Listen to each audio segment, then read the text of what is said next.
Ladder stitch is really useful because you can close seams from the front of a garment when you can't access them at the back.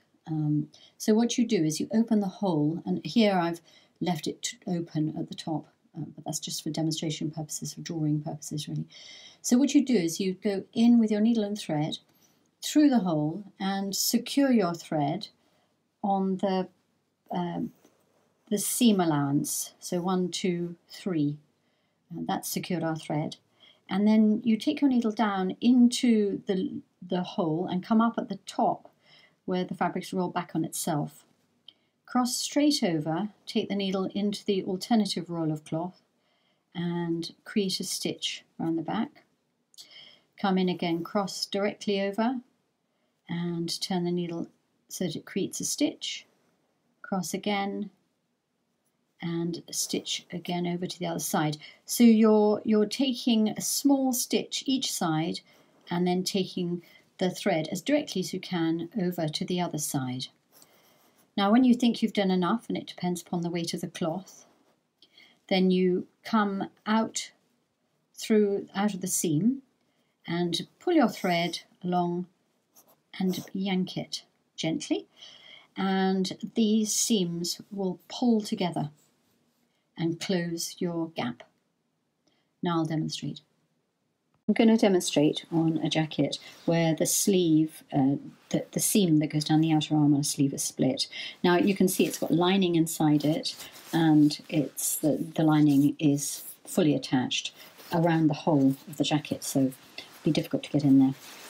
So what we'll do is turn the jacket hole inside out and just secure our stitch, our thread really, on the inside where the seam allowance is, and it won't be seen.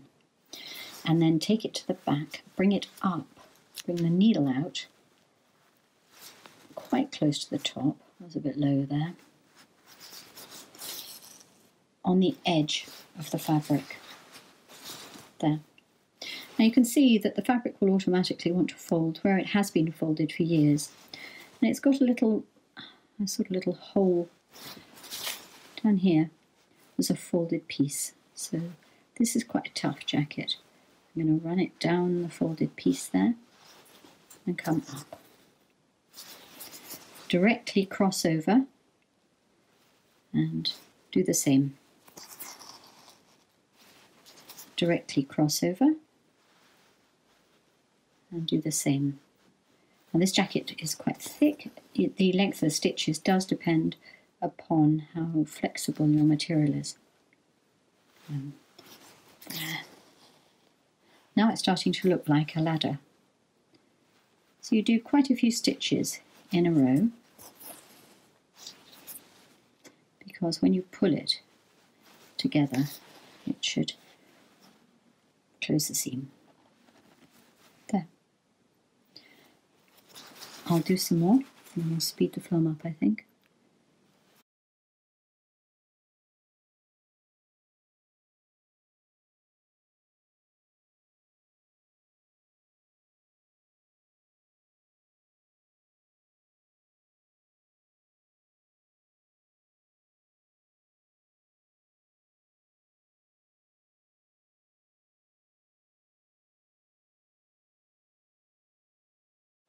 Now I've come nearly to the end, and you can see I'm pinching the cloth at this point because I can get my stitches handled more easily.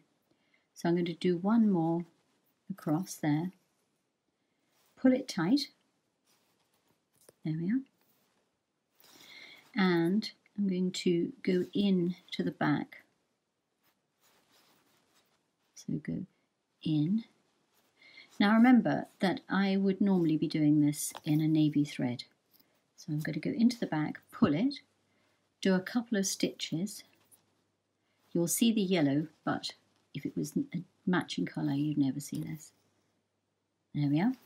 And then put the needle into the fabric there, take it to the back, pull it back a fraction, trim, and that's the job done. So apart from that little yellow stitch, you can't see anything. Ladder stitch.